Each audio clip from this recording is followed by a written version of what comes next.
Thanks very much. Welcome along, everyone. Thanks for joining. Really appreciate you taking time out to engage with this webinar. So we are going to be talking about transitions and ADHD. So what we're going to try and aim to do is sort of define what we mean by transitions, especially through the lens of ADHD, because what might be a kind of a difficult transition for a neurotypical child might be very different for someone with ADHD. We're going to kind of look at what can cause maybe some of those issues. We're going to look at kind of the impact that a few things in terms of the way that the ADHD brain actually operates, the way that that can impact managing transitions. So we're looking at things like executive functioning, which if you've done any of our webinars before, you've probably heard us talking about executive functions before. We're also going to look at kind of attention shifting and attentional regulation, the way that presents in ADHD and the way that that can cause sometimes difficulty managing transitions. So we're going to look at all of those things, and then of course look at loads of support strategies for how we can successfully manage these transitions. So defining transitions, what do we mean? So basically it just means moving from one setting or one task to another. So we can have, you know, very big transitions like starting a new school year, something we might be thinking about given the time of year that it is, and we might be, you know, finishing for the summer in the next couple of weeks and then thinking about starting that new year in September. Or it might be that they're starting a new school, they might be changing schools, or they might be going from year 6 to year 7, all of which can cause anxiety for our children and young people, and for parents as well. So that is their kind of quite big transitions, but also transitions can be just simply moving from one thing to another. So playing on a computer game, for example, and having to turn that game off to then start to put into place the nighttime routine and then start kind of getting ready for bed and things like that. That is a transition. Now, those kind of smaller transitions, such as moving from one activity to the other, for lots of neurotypical children, they might not be too much of an issue, but for lots of children with ADHD, and not everyone is going to present the same way, of course, but for lots of children with ADHD, those smaller transitions can cause some issues, and they can be quite difficult to manage for various reasons, which we'll go into. And then another thing to kind of consider with transitions as well is moving from the position we're in now, so moving from the kind of structure of school life and that structured term time to maybe slightly less structured time over the summer holidays. So moving from that transition from now, so finishing school to start summer, and then of course vice versa as well, moving back from that to starting school again. So all of these things can cause difficulties, and they can be difficult to manage, but there are lots of things that we can do to support and help. Now, firstly, the reasons that it can be hard, I wanted to kind of go into. So I've kind of broken it down into a few, but there are more than this. But when we're looking at ADHD specifically, these are, in my opinion, the main reasons why lots of people with ADHD can struggle with transitions. So the first one is dopamine. Now, dopamine is a neurotransmitter, and it's our reward-based neurotransmitter. And there's differences in the way that dopamine operates in the ADHD brain. So we're going to talk about that, and we're also going to talk about why that can impact the kind of managing of those transitions. Executive functioning as well, we'll come back to that. Attention shifting, which I've already mentioned, and also the impact that anxiety can have. So I've broken it down into these 4 reasons, and these are the 4 kind of categories that we're going to look at when it comes to trying to understand why transitions can be difficult, and maybe what's actually going on in that child or young person's brain when we're asking them to move from one setting to another or from one task to another. So dopamine is the first one that we mentioned. Now, as I've said, dopamine is often described as our reward-based neurotransmitter. Sometimes people call it our pleasure-based neurotransmitter. It's essentially our brain's way of rewarding us, and it makes us feel good. So for example, if you are someone who likes to write to-do lists, you'll know that when you tick something off that list, you get that kind of feeling, you get that sense of accomplishment, you feel good about yourself, you feel productive, you feel like you've achieved something. So that's dopamine in action. It's our brain rewarding us for completing tasks. And we also get a sort of transmission of dopamine when we do things that we enjoy. So for example, to go back to the example I used before, if your child enjoys playing video games, computer games, they will get a transmission of dopamine when they're playing that game. They'll get that sense of reward, they'll feel good, they'll enjoy playing it. Now, ADHD and dopamine has quite a complicated relationship. So often people describe it as a deficiency of dopamine in the ADHD brain. So what this means is often those with ADHD aren't getting the same sense of reward as those without ADHD, especially when they are engaged in tasks that maybe they don't particularly enjoy. So for example, if to go back to that other example, if your child enjoys playing computer games, video games, and they get that sort of surge of dopamine from playing those games and that sense of reward, they feel good. When we're asking them to move to another task, that can be quite tricky because we're not getting anywhere near that same sense of reward from completing that other task, and it can be really difficult to want to move on from that. So there's essentially a deficiency of dopamine in the ADHD brain. Now, another thing that dopamine helps us with is motivating us towards long-term rewards. So for example, if you were writing an application to go to university, or you're writing an application for a job, your brain will help you out with that, because the reason it needs to help you is that the reward isn't instant. So if you're writing an application to go to a job, for example, you're not going to find out as soon as you finish that task. You're not going to find out whether you've got the job or not. So the reward isn't instant. So as you're doing that task, your brain will start to transmit a little bit of dopamine in advance of that long-term reward, which would be getting the job. And that's enough to motivate you to complete that task. But it doesn't quite work the same way in the ADHD brain.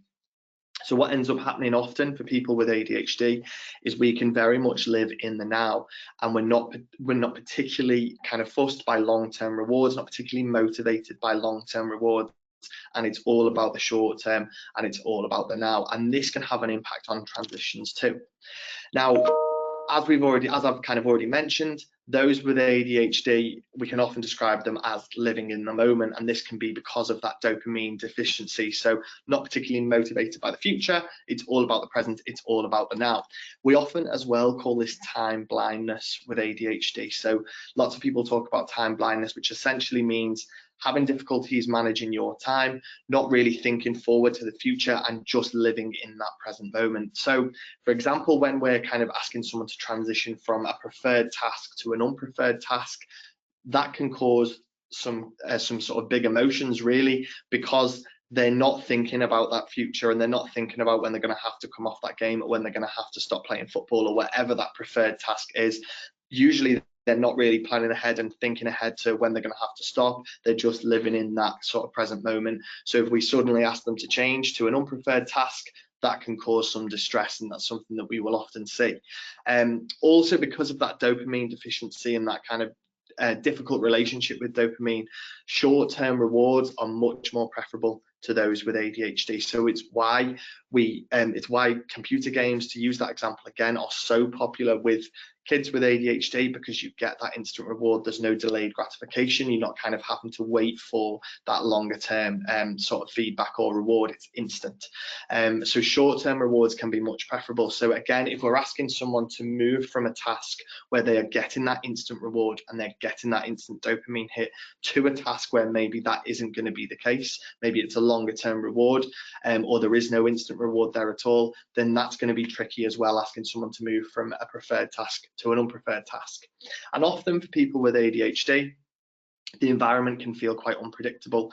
I mean, as someone with ADHD myself, internally, I'm quite sort of internally hyperactive. So there's quite a lot going on inside my head at any one time. And what that leads to is everything just feeling a little bit unpredictable. And I can feel on edge quite a lot of the time. And we know anxiety goes hand in hand with ADHD. So when we're doing something that we enjoy and we're told to stop and then move on to something else, that can cause some distress, because we're moving from that enjoyable task, the thing that we can kind of predict and the thing that we know that we're enjoying, and then suddenly out of nowhere we're being asked to move on to something else, and that can cause some distress. So dopamine definitely plays a part when it comes to transitions and the kind of difficulty that lots of people with ADHD can have with transitions. Executive functioning is another key part of this too. Now, as I said at the start, if you've done any training with us before, you've probably heard us talk about executive functions, but I just wanted to look at them through the lens of transitions. So our 8 executive functions I'm going to talk to you about in a second, and there are 8 skills that all operate from the part of your brain that is highlighted on the screen there. That part of our brain is called the prefrontal cortex. It sits at the front here. It's actually the last part of our brain to develop. And those research has shown that those with ADHD are thought to have a disrupted or a delayed development in this area of the brain. So it's normally estimated at around 1/3 behind. So lots of people with ADHD will struggle with skills that operate from this part of the brain. And the 8 executive functions all operate from this part of the brain, which can be delayed in those with ADHD. So the 8 functions are, and then I'll tell you what they are, and then we'll kind of talk about them, thinking about transitions. Impulse control, so thinking before you speak, thinking before you act, thinking through the long-term consequences of things.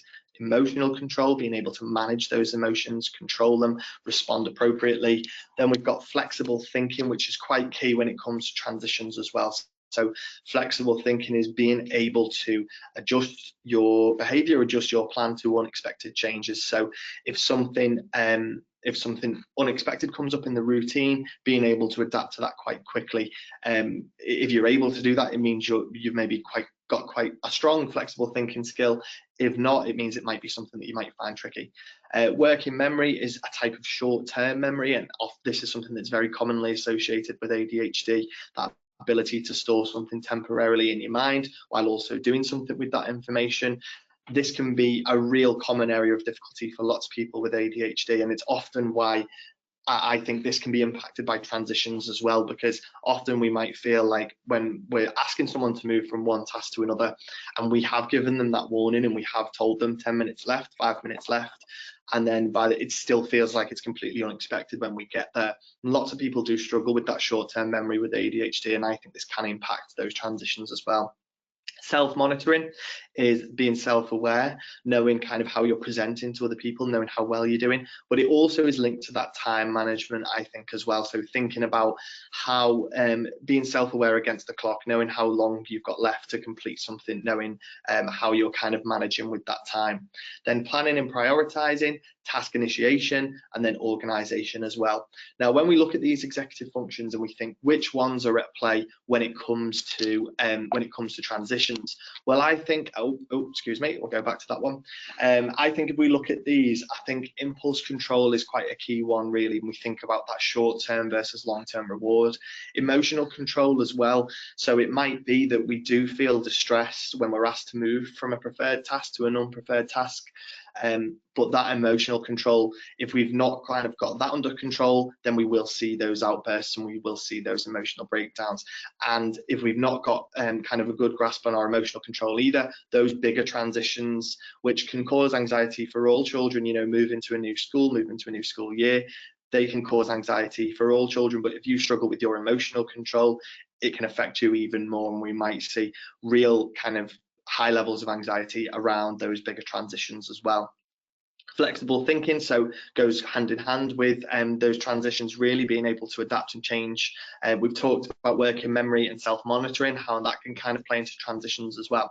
So I think this is something to consider when we're thinking about why those with ADHD can struggle with transitions. This delayed development of the prefrontal cortex and these difficulties with executive functions play a big role in this. Another thing is attentional regulation as well.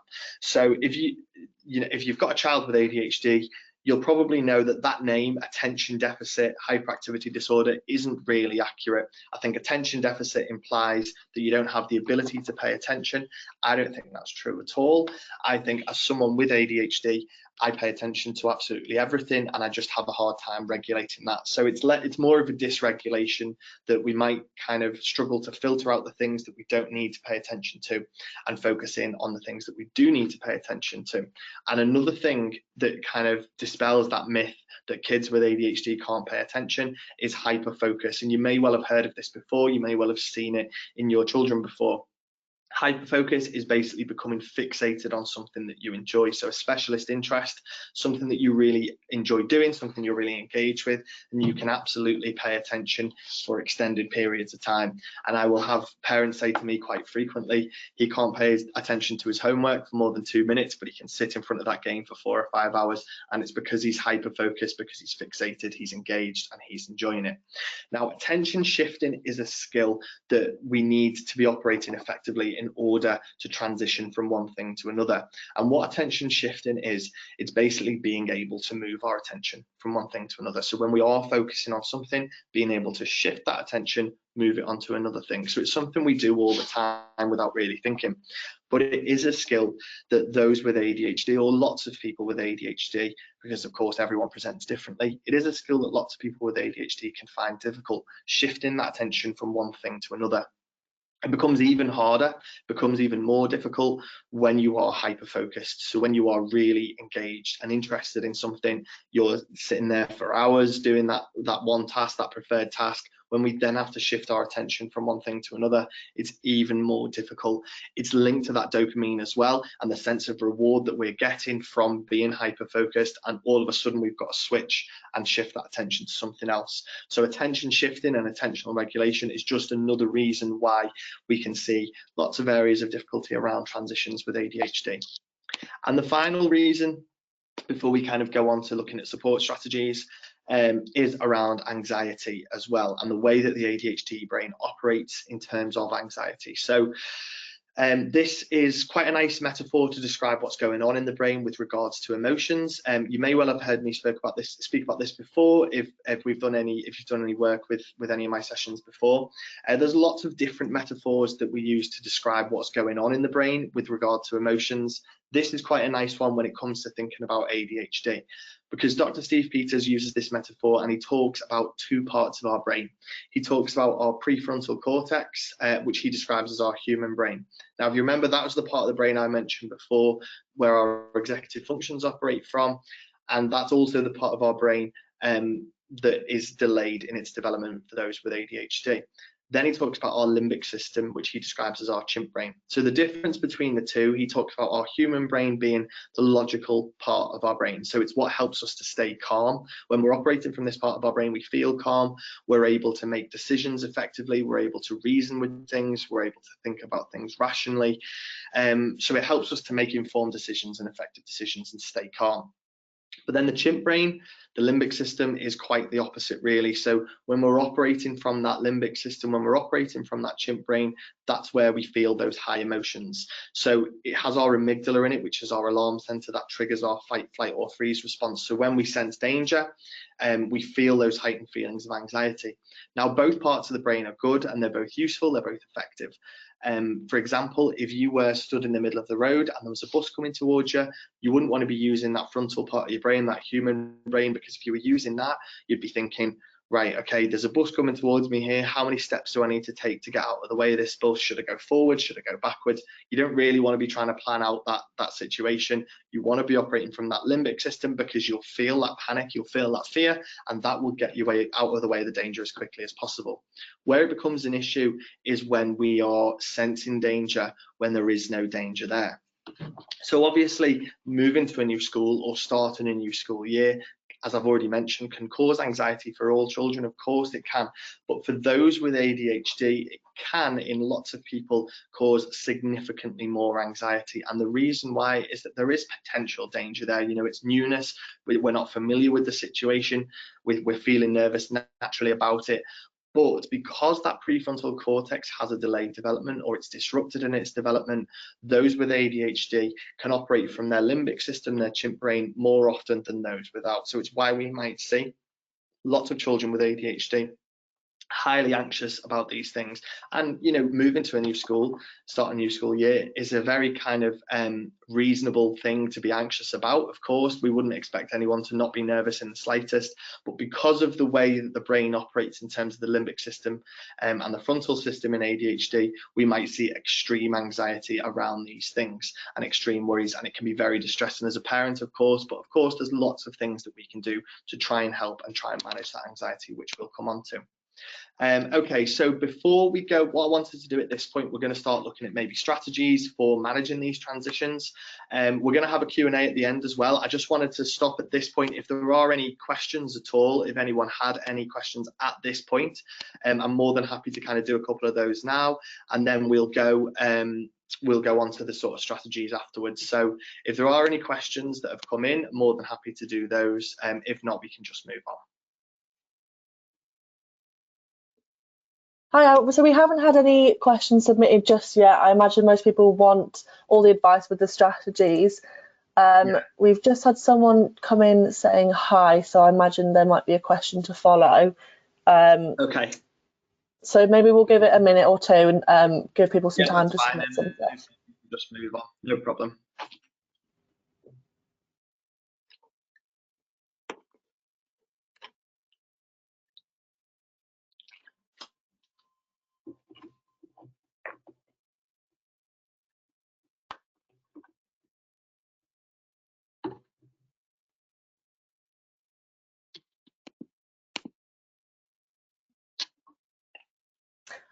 So we've had a couple. How delayed is the frontal cortex development typically?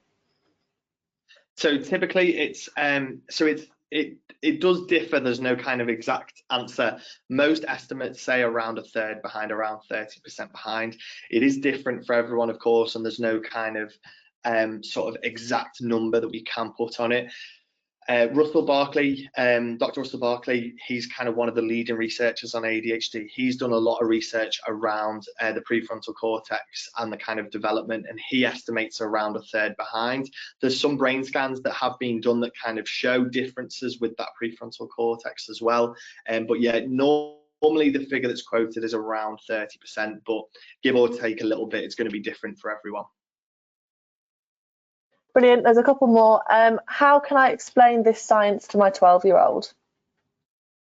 Yeah, it's interesting. I think one thing that I will that I'm very kind of keen on when I'm talking to, because I work with a lot of children and young people, and I think actually the more that they can actually understand what's going on in their brain, the better. And I think it really helps us to kind of feel a little bit more normal, to use that word, because I'm using that word because I spent a very long time until I was diagnosed with ADHD and understood a little bit more about it. I spent a very long time feeling not normal and feeling abnormal, and now I do feel normal. I don't like that word, but I'm using it because it's something that I have kind of felt in the past about myself.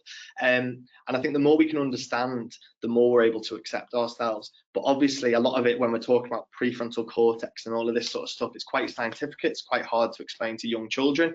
I think this model that's on the screen here is quite a nice starting point. If you are looking to explain some of this to your child, I think this is quite a nice starting point, talking about, we don't even have to go into all the detail around the the prefrontal cortex and executive functions and all of that sort of stuff.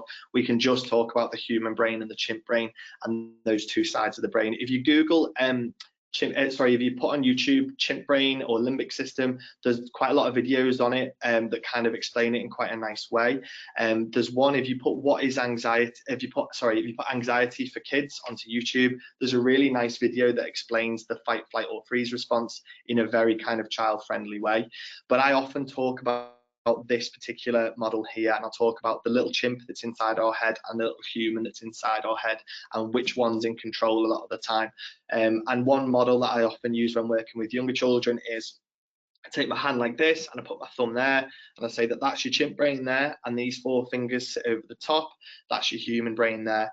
So when we sense danger, we flip our lid, which means this part of our brain stops working and we start using our chimp brain here. And then when we feel, what we have to do then is try and get ourselves to feel calm again, so that we can start operating from this human brain again. So just kind of using metaphors and kind of examples like that can often be quite helpful with children and young people. And there's lots of great videos on YouTube as well. Okay, great. We've just got a couple more.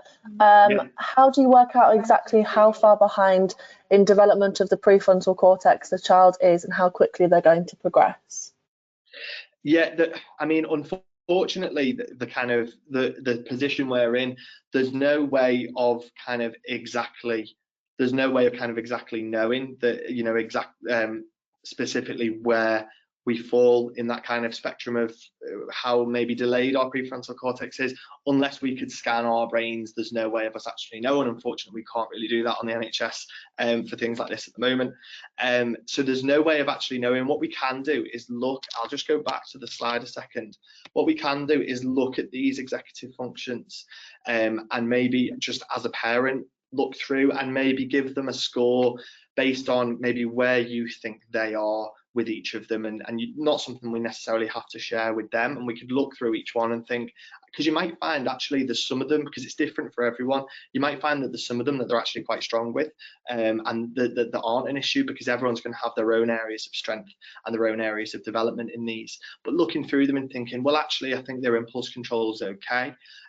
Maybe looking at their emotional control and thinking, oh, maybe that's something they struggle with, and you can kind of build that profile for yourself, for that kind of unique profile for your child.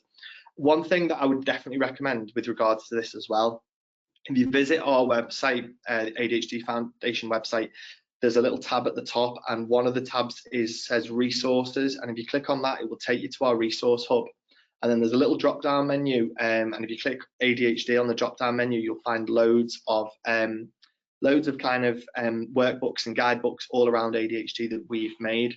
One is aimed at parents, so it explains some of this for you, and it can kind of give you a bit of an idea of self-assess, or sort of assessing your child based on their executive functions and thinking about where they are. We also, kind of going back to that last question as well, we also have a guidebook for children and one for teenagers as well that explains a lot of this in a very child-friendly way. So I would definitely recommend taking a look at the resource hub on our website for kind of trying to identify maybe exactly where they are with regards to these. And the other thing I'll just say on that point as well is that I don't want to come across kind of too negative. And obviously, while there may be difficulties in these areas, there's so many positives that come with ADHD as well, and we talk about those in those booklets, and it's something I'm going to come on to when we're looking at kind of supporting strategies and things like that too. That's great, Arron. Looking at it, most of the other ones seem to be on strategies and specific questions on their kids, so I reckon we save them till the end of the presentation and go ahead with the second half. That's fine, no problem. And thanks for putting your questions in, everyone, really appreciate it. So what we are going to do is look at strategies to support. So I've broken these down into a few different categories. Now, the first thing I'll say is that everything that we look at is not going to work for everyone, of course. There's no kind of one size fits all approach. What I wanted to do really was just to try and give you as many as possible so that you can pick and choose. I often talk about us having, when we're working with children with ADHD, us having a toolkit of strategies. So lots of things that we can try and trial and error. And of course, one thing we do know about children with ADHD, or lots of children with ADHD, is that novelty can be quite a good thing. So changing things up and refreshing things. So the more strategies we've got, the more we're able to kind of refresh and change things so that they can keep being effective. And again, I know some questions have come in around strategies already. Hopefully I'll kind of answer some of those through the talk. But if there is anything further you wanted to ask with regards to strategies, please feel free to put a question in, and we'll leave some time at the end to do those, and I'm more than happy to kind of support and help, or if I can't, point you in the right direction for those as well, but hopefully I can. So the first thing we're going to talk about is strategies for those kind of little transitions, those daily things. So I spoke a little bit earlier when we talk, especially when we talk about dopamine, about transitioning from one specific sort of preferred activity to maybe an unpreferred activity. So it might be that they are doing something that they enjoy, watching the television, gaming, playing sport, whatever it is, they're doing something that they enjoy, and you need them to move from that preferred task to an unpreferred task. And for all of those reasons that we mentioned before, that can be quite difficult, and we might see kind of big emotional breakdowns as a result of that quite a lot of the time, which can be really hard to manage as a parent. So the first thing really is, the first kind of tip I would say is create a specific routine that always follows a favorite activity. So rather than immediately going from something they love doing to something they hate doing, can there be a middle ground in the middle? So something that it's maybe not their preferred thing that they do, but it is still something that they're going to enjoy. For example, if they like taking the dog on a walk with you, when they've finished playing the game or watching the television, that's the next thing we do before we then start getting ready for bedtime, and having that as a consistent routine. So that kind of in between point, trying to kind of reduce the gap and not jumping from completely preferred to completely unpreferred. And I've found it can be really helpful to have that sort of middle ground in between those two activities, and gradually move towards maybe the thing that they don't want to do. Visual timetables can really help as well. So as we've mentioned before, with the working memory and that kind of short-term memory, which can be an issue for lots of people with ADHD, sometimes it might feel like we are reminding them that that task is coming to an end, and we are reminding them what's coming up next, and they're still reacting quite emotionally to it. Sometimes that can be because of those memory issues and those short-term memory, especially when they're engaged in something. It might go in one ear and out the other sometimes. So having that visual timetable to support you and have that kind of visually for them so that they can see exactly what's coming next. It's something we use in schools quite a lot, but I think it can be really effective for home life and kind of nighttime routines and morning routines as well, is having that clear visual timetable so they can see what's coming next. I think one thing that helps with visual timetables as well is it's not always coming from you as the parent, and you don't have to feel like the nag all the time that's constantly asking them to change and move on, and they won't see you as that, and they won't see you as, you know, the enemy, because it's something else that's asking them to do them. There's a nice visual for them that you've maybe worked with them on. And I think that's something, another tip that I'd give is giving them some autonomy if it's appropriate, giving them some autonomy around that kind of routine and that timetable, and working with them, giving them a little bit of say, a little bit of input, and we can kind of negotiate to find out what we think's best, and maybe meet in the middle somewhere. But I think sometimes that can help as well, and it takes the onus off you all the time. Again, makes you not the enemy that's constantly nagging and asking them to do things that they don't want to do. So we can use lots of examples of visual timetables. If you put visual timetables into Google, you'll find lots of little things that you can kind of print off and chop up, and you can kind of stick them, blue tack them on a wall somewhere, and you can have this task and this task and this task. There's loads of apps that we can use that can help as well. There's one called Brilli Routines, which is screenshotted on the far right there. This is quite good. It's quite useful. It's kind of very visual, nice and engaging, and you can see exactly what's coming next, and you can set it up kind of however you like. One thing that it also helps with is that there's timers on there as well, so you can set times for those activities. So you can say, and we've agreed with them beforehand, right, how long are we going to watch television for? Maybe it's an hour. Okay, so we're going to put this timer on, and when that time is over, that's when we're then going to go and take the dog for a walk, or that's when we're then going to go and brush our teeth, or whatever it is, however you're kind of managing that transition from preferred to unpreferred.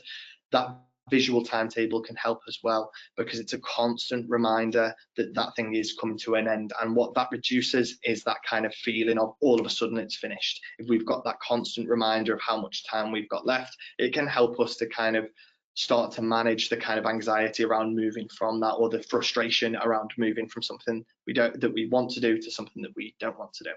Another example of a visual sort of timer that I like is this one called 360 Thinking. So it's an app that you can get. What it allows you to do is chunk the clock up into different segments. So you could say, for that example there, you could say, right, when it's on the yellow, I want you to do this. When it's on the green, I want you to do this. When it's on the red, I want you to do this. And what that helps with is being able to see the physical passing of time. Again, it won't feel unexpected when we have to move from one thing to another, because we can see that time passing. And it doesn't really matter if they can't tell the time on an analog clock. You don't really need to be able to use it, because the hands are moving, and it's basically just for you to be able to see, right, I've only got a little bit of green left here, I maybe need to speed things up, or I've only got a little bit of red, so actually I know this is coming to an end, that sort of thing. So having some sort of visual to back up that as well, because again, if we're saying 15 minutes left, 10 minutes left, 5 minutes left, that might work for lots of people. For some children, you might find that it's still not really having any difference. So I would maybe suggest trying something visual instead and seeing if that makes a difference. Sometimes I think it can be helpful to having something physical, sort of tangible to do during the transition. So it might be that you tick off a list when you're kind of completing activities, putting a marble in a jar, or something kind of that's going to be some sort of sense of reward for completing an activity. And again, that increases that transmission of dopamine, which can help to motivate us to keep going and transition from one task to another. Now, in terms of starting a new school year, sorry, I think it's important to kind of consider the reasons why there might be anxiety around starting a school new year, and there's loads of them. It might be that there's been friendship issues, especially if your child's very impulsive, and they might find themselves getting into situations quite a lot without really meaning to. It might be kind of self-esteem. It might be their kind of worries about their work in the classroom, and they're really stressed about kind of going back into school and having to be under pressure again around things that they maybe struggle with. I think one thing that we can help with this is if we are talking to our children about ADHD, and this, it's not for everyone, and some people might prefer not to talk about it, and that's fine. If your child knows they've got ADHD or if you're willing to talk to them about the fact that they've got ADHD, I think it can be really an empowering thing. And I think focusing on the positives of ADHD, so talking about them rather than talking about them as hyperactive, talking about them as enthusiastic and passionate, and rather than thinking about them as impulsive, they're spontaneous and they're quick thinkers. People with ADHD can be great problem solvers, really creative, really passionate, really driven. There's so many positive traits of ADHD, and there's so many successful role models of people with ADHD. And I think if we're thinking around that, self-esteem might be an issue in terms of the anxiety around starting a new school year and doing that transition. Focusing on the positives of ADHD can help. And again, on our website, the resources that we've got, where we kind of the children's guide to ADHD and things like that, there's lots of talk in there about the positive traits too. So definitely something worth looking at. I think as well, when they're discussing their worries about going back to school, I think it's really important to make sure we are validating those worries. And I think sometimes it can be easy to say things like, oh, don't be silly, or don't worry. And often that can not be particularly a helpful thing to say, even though we are trying to help when we say that. And it's something that I have to stop myself saying all the time, oh, don't be silly, or don't worry. But actually, it's important to validate those feelings. So saying things like, oh, well, I understand why you're worried, but have you thought of it like this? So we're always trying to reframe, but without saying things like, don't worry, don't be silly. And we can also talk about the positives of going back to school. So seeing friends, meeting a new teacher, or whatever the positives are, and trying to find those positives as well, and trying to focus on those to try and reframe some of the thinking around it. If friendships are an issue, I think talking about them, sometimes role-playing situations can help as well. Thinking about those kind of what-if scenarios. So if this happens, what you're going to do. I often talk for children who struggle with flexible thinking and sort of changing routines. I often talk about adopting an if and then approach. So we might have a plan in place, so this is what's going to happen, but if this happens, then we're going to do this instead. So having that kind of alternative routine in place as well. I think and this can be difficult depending on the relationship that you've got and the kind of how helpful that teacher is, I suppose. I think talking to the teacher and expressing your concerns can be really helpful and can be really, really beneficial. And this sometimes can seem like a very easy thing to say and not so much an easy thing to do. Now, you may well have had some not great experiences with schools and teachers and things. I think it's important to remember that there are so many great teachers out there, and there are so many really helpful teachers out there who really do care and are in that job because they do care. As a former teacher myself, if a parent ever came to me and expressed their concerns around their child, their anxiety around starting in my class or starting the new school year, I would be really, really happy that they've told me that, because I can then put in place things to help them. So if possible, if applicable, talking to the school, expressing your concerns, sometimes chatting with other parents as well, and that can be quite validating as well. And even though their child might not seem like they're stressed or anxious about that transition, talking to them might go, oh, when they're at home, they are really anxious, and just kind of help you to feel a little bit better about it as well. And then in that autumn term, having regular check-ins, so it might be regular check-ins with your child or regular check-ins with the teacher, and just seeing how it's going and monitoring as early as we can to see if there's anything else that we need to change. And then if you wanted to sort of take a picture of this slide, you can, because I'm not going to go through every point. Now, you can find this document on ELSA, and it's basically advice around separation anxiety. So what it's basically talking about is those children who struggle with transitions, and your child might be someone who, when you're walking them into school, they might start to become quite upset and they might not want to leave your side, and that can be very difficult. top tips here at the sort of the top point there, making that kind of goodbye routine with them, having that consistent approach. Be kind and firm, but don't give in. So actually, we're not trying to sneak away from them at the gate, but saying, you know, I am leaving now, I'll see you at home time, and making sure we make a point of going. And that can be really, really difficult and really, really tough. But I can tell you from someone who's on the receiving end of my job as a teacher, when I was taking in lots of children who struggled with this, as soon as 9 times out of 10, as soon as you've left the premises, everything's fine again. And I think sometimes the temptation is to hang around and make sure they're okay, and sometimes that can make things a little bit worse. And I know, again, that's so much easier said than done, but just something I thought was worth mentioning. And then in terms of transitioning to a new school, I think I'm therapeutically working with a lot of children in the year 6 class at the moment who are now transitioning over to year 7 and doing a lot of work around their anxieties for this.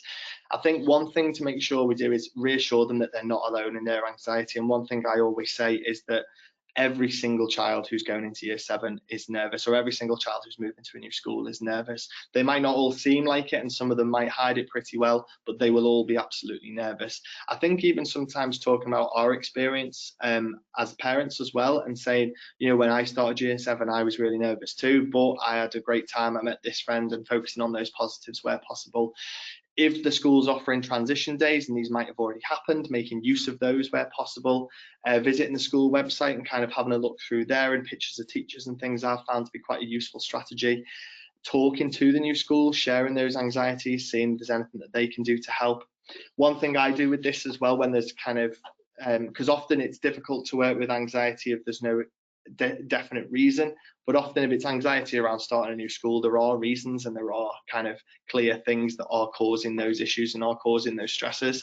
So I often find it quite a useful strategy to get them to write down their worries. So make a list of all the things that are worrying them about moving on to a school, and then for each one you can talk through them, and you can do one of two things. You can either come up with a solution for them, and often there will be solutions.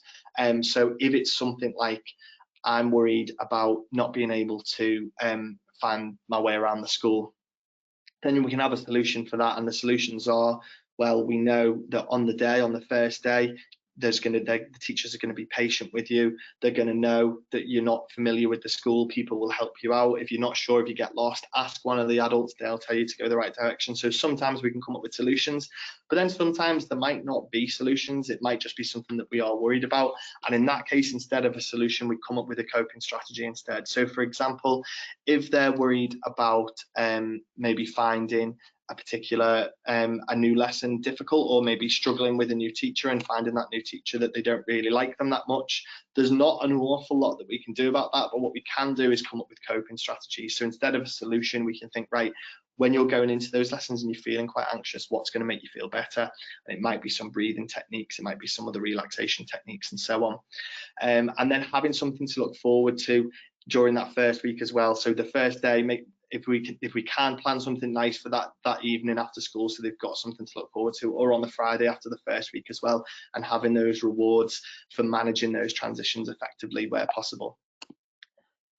In addition to that as well, I just wanted to talk very quickly before we move on to any questions around kind of practical strategies for managing anxiety, because I think this goes hand in hand with transitions, and especially around big transitions like starting a new school. So when we will often see our children on this curve here, and when they're at the top of that curve, that's when they've had that complete emotional breakdown. So they're operating from their limbic system, so it's that fight, flight, or freeze response. So it might be a huge, very kind of visible emotional breakdown. It might be that they just completely shut down and they operate from that freeze response, and they don't talk to you, they don't talk to anyone, they just completely shut down and sort of go into their own head. Now, when they're in that space, if safety is there, if everyone's safe, sometimes we can just allow them to be there and then start reflecting on things when they're calm and thinking rationally again. But one thing we can do is, before they reach that peak there, we can teach strategies to try and help them to redirect. So for some children, it's going to be relaxation techniques. So lots of breathing techniques that we can use. Belly breathing is quite a good one because it checks that they are breathing effectively. So you put your hand on your chest, your hand on your stomach, and as you breathe in through your nose, the hand that's should come out is the hand that's on your stomach, because your lungs are inflating and that one comes out, just to check if they're breathing effectively. Yoga and meditation can be helpful too. There's some apps there that I'd recommend. Sometimes we can use distraction techniques. So one that I often use is go into a safe place, and this often helps, especially around anxiety around going to an unfamiliar environment, such as a new school. What we ask them to do is close their eyes, think of somewhere where they feel safe, calm, happy. It can be a made-up place, it can be a real place, and you talk through those senses. So what can you see, what can you hear, what can you smell, what can you feel, all of that sort of stuff. And then when they feel calm, they can open their eyes again. And the best thing about that, I always say to the kids that I work with, is you can go there whenever you want. So if you're in your new school and you feel anxious, you can close your eyes and imagine that you're in your bedroom at home, or you're on the beach on that holiday that you went on in the summer, or whatever the place is that they choose, and talking through those senses slowly to help them to feel calm again. And what this does when we're on this curve, sometimes when we're at that trigger point, it can just distract us and force us to think about something else and stop us reaching that peak there, which is obviously where we want to be. Sometimes we might need a more physical response, so grounding techniques like weighted resources, stress balls. Sometimes grounding techniques are about kind of grounding you in the now. So countdown from 5 is quite a good one. So we say, tell me 5 things you can see, 4 things you can hear, 3 things you can smell, 2 things you can touch, and then take 1 deep breath. And all you're trying to do is just, again, bring them back down to the now and stop them reaching that kind of emotional peak. Count the colors is a similar one. So you choose a color and you say, right, say it's blue, count as many blue things as you can in this room, close your eyes, imagine as many blue things as you can. And again, all you're doing is just trying to distract and stop it reaching that emotional peak. And of course, these strategies are not going to work every time, but the more that we've got in our toolkit, the better. Some other things that we can do, things like the stress bucket, which you can, if you Google stress bucket, you'll find examples of it online. It's something to kind of talk through with them around strategies that help, strategies that maybe don't help them, and it can kind of open up that conversation. The circle of control is another one. You can find this free on ELSA, and it's where we talk about the things that are in our control, the things that are out of our control. So often the things that go in the middle are our thoughts, our words, our actions, our opinions, all of that sort of stuff. The things that are out of our control is what everyone else is doing. We can't control how other people feel. We can't control other people's opinions of us. We can influence them, but we can't control them. We can't control other people's thoughts, feelings, actions, all of that sort of stuff. And again, there's no suggestion that we're going to complete this and then they're going to be completely, well adjusted and not bothered about anything anymore. But it's just quite a nice way of opening up the conversation around some of those worries there as well. And using something like a mood diary to keep track of feelings can help too. We complete it daily and just kind of see how things are going. And this can be good for any anxiety around starting a new school year or starting a new school. 1st of September, starting with something like this, and we can track how they're feeling at school, how they're feeling at home, and we can intervene at the earliest possible point there if there is a lot of anxiety sort of going on. Now, some further resources. So the first few are kind of aimed at maybe younger children around starting new schools, some books that are quite good to use if you kind of want to do it that way.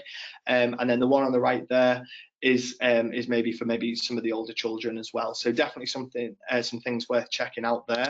And then, I'll leave that one on so you can kind of make a note of those if anyone was interested. Now, I've tried to leave 15 minutes, so I apologize if I feel like I've rushed through a couple of those slides. I wanted to leave 15 minutes for questions. We've got about 10 minutes. So if there are any questions, I know some came in already, I'm more than happy to go through those.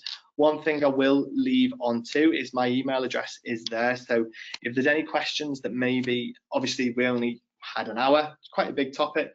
If there's anything that you would have liked me to have covered that maybe I haven't had time to, please feel free to either ask me now or you can give me an email, and I'm more than happy to kind of support and give you advice for that as well. But we'll stop for questions now, so and we'll get through as many as we can. Thanks, Arron. That was brilliant. Some really useful advice and strategies. We've had plenty of questions coming in, so we'll just try and get through as many as possible.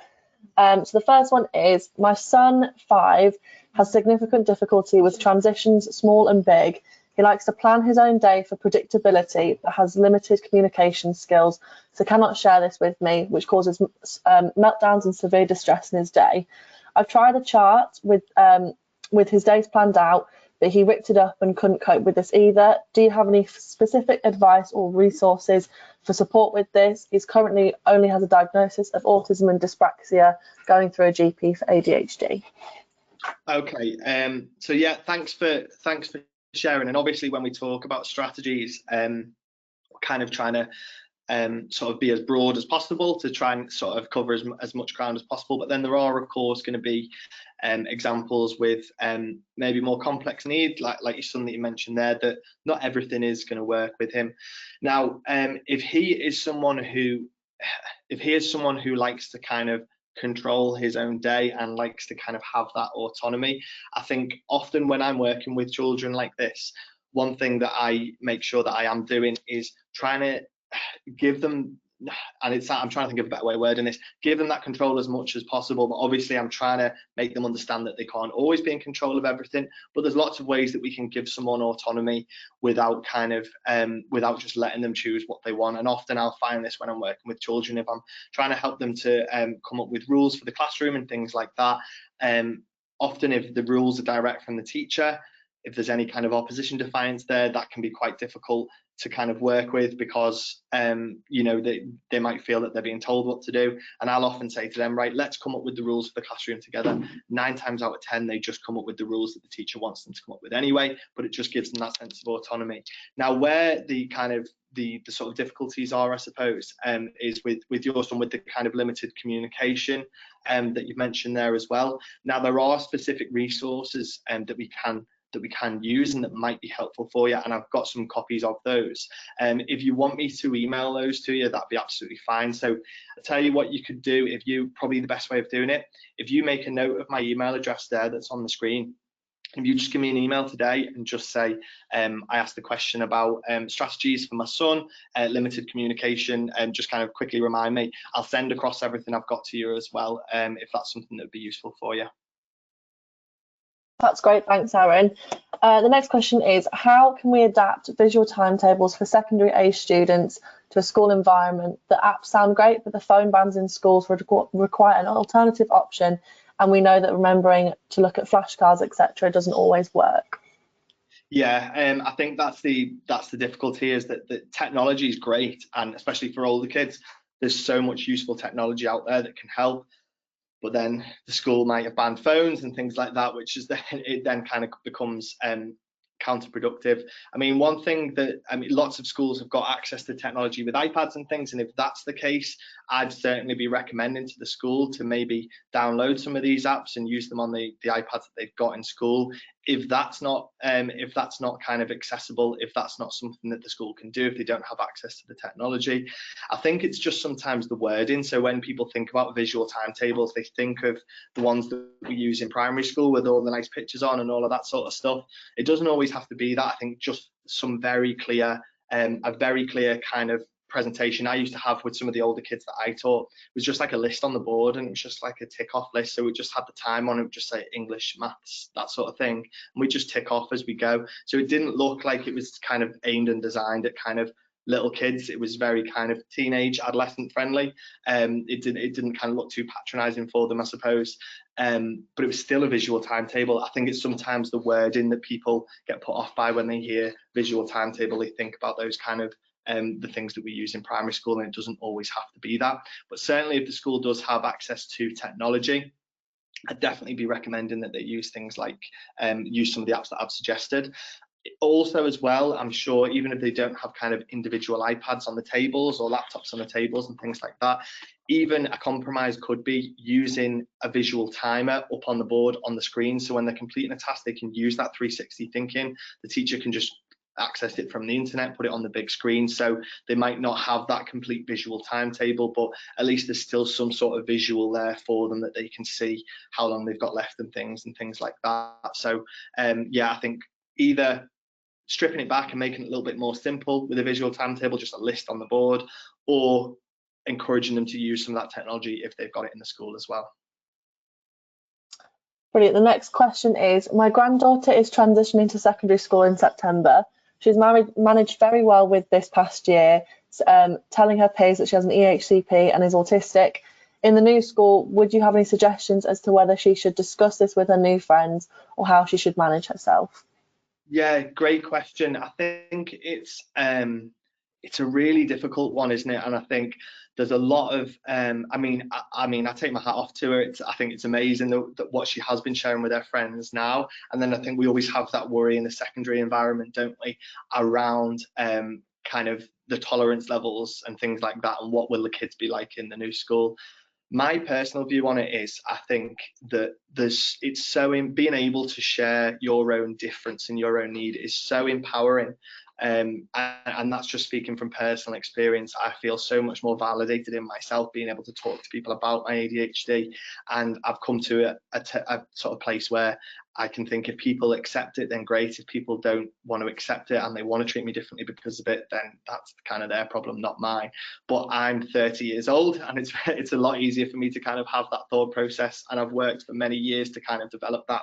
So for someone transitioning from primary school to secondary school, that can be really, really hard. I think the one thing, it would just depend on the kind of the sort of atmosphere we're picking up with the school, I suppose. The one thing that I will say is, especially nowadays, it's so much different in schools and so much more accepting in schools than it certainly was when I was in school and years before that anyway. I mean, I do a lot of work in secondary schools, and they're talking very openly about neurodiversity, talking about autism, talking about ADHD. And the kids are so much more understanding and so much more accepting of it. I was in a high school last week they had an inclusion day, and I was doing a talk for the Year 9s on neurodiversity, and they knew so much about it already because it's something that they talk about. It's people talk about their difference and accept their differences. So I understand why there could be a lot of anxiety and a lot of fear around doing that, and maybe concerns and worries. But I think the one thing to note is that school is different nowadays, and kids are a lot more accepting. Obviously it's not perfect, and we're still going to have issues. I think it can be really empowering, sharing your own need and sharing your own difference, but it's completely different for everyone. And without kind of being in that school and sort of knowing what the kids are like, it's hard to say definitively yes, she should. But I would say if she feels comfortable doing it, if it's something that she wants to do, then why not? And of course, if it kind of results in what we wouldn't hope for, if kind of people are treating her differently, then obviously we've got the support from the staff and the teachers there as well to try and stamp that out as quickly as possible. But I think it's a positive thing being able to share, but it's complete personal preference. That was brilliant, thank you, Aaron. Probably really great advice in that question. The next one is, we have an 11-year-old suffering from severe anxiety, currently being assessed for ADHD and autism, and has been school refusing for 8 weeks plus. We're doing all the small steps, such as driving into the school car park, but he constantly demands lots of rewards, mostly before he does something. How do we balance giving rewards, which can be expensive, with getting him to do the next step into school, for example, chatting with his tutor? Yeah, it's a good question, because often the advice we often give for ADHD is instant rewards, and it's certainly something that works very well for people with ADHD, is having that reward instantly to try and motivate them towards that long-term goal. But then, as you say, that can become quite costly and it can become quite expensive. I think maybe on that point, and I'll kind of come back to the other point around the small steps in a second, on that point, I think with those kind of rewards, I would try not to take away the rewards for steps if it's something that we've been doing and it's something that we're kind of working towards, hopefully getting him back into school, or at least getting him back into school part-time. But I think the rewards don't always have to be kind of instant in terms of the actual thing that they're getting. So it can be tokenistic. So it might be that we're building up to a long-term reward at the end of the week. So if we do this, this is the plan for the week. If you get, say, enough marbles in the jar or enough ticks on the chart and things like that. So if you do get to the gate and you do talk to your teacher or you do talk to your friend, then you can get 2 ticks. And if you do this, then you get 3, and maybe coming up with a bit of a strategy for each step might be worth an extra reward. And then by the time you get to the end of the week, then the reward's there. So it might be, it doesn't even have to be that, you buy them something. It might be that they get to have some time doing something that they want, or a plan for the weekend that they want to do, and you'll take them to that thing or that film that they want to see or whatever. But maybe having, rather than the kind of instant rewards there and then, they're still getting an instant reward, but it's kind of building up to something. So ticks, marbles in a jar, little tokens that they can kind of build up. And I would definitely recommend that the things that you want them to do more, make them worth more and give them a higher value, so that they are seeing that the things that are harder for them, they're getting a greater reward from. And we're just trying to help them to see that even though they do find that difficult, and often it's kind of a life lesson really, isn't it, that the things that are often harder and the things that are often more difficult are the things that we get more of a reward from. So kind of building that up strategically like that. And then I think one thing that is tricky that you've mentioned there is the kind of wanting the rewards beforehand. And I think that's really, really difficult, and that's really tricky to manage. I think it's definitely something that that isn't going to be too effective if we're getting the rewards beforehand. We've got to be able to see that completing that task, completing that step is what gives us the reward. So I think just being really clear about those expectations from the start. And you've already been trying to put things in place, but it might be at the start of next week we sitting down on the Sunday or Saturday and say, right, okay, so we're going to try something different this week. We're going to build you up to the reward. Here's a new chart that we've made. Maybe he can help you make it, give him some ownership over that, some autonomy over that. Decide how you want to do it, marbles, ticks, however you wanted to do it, and say, so this is how we get the rewards now, and we have to have completed this to get the reward, and just setting those expectations out from the start. And even though it can be really, really hard, sticking with them. And if he's not kind of engaging with it, he doesn't get the tick. And obviously that can be hard to manage, and we've then got to deal with the aftermath of that, but trying to be as patient, as consistent as possible. And it sounds already like you're already doing a fantastic job and you're doing the right things. I think just keep going and keep pushing, and maybe just try and build towards those long-term rewards and make sure he's getting them afterwards, and maybe kind of grade it so he gets greater rewards for harder tasks and things like that, and sort of see how you get on with that, I suppose.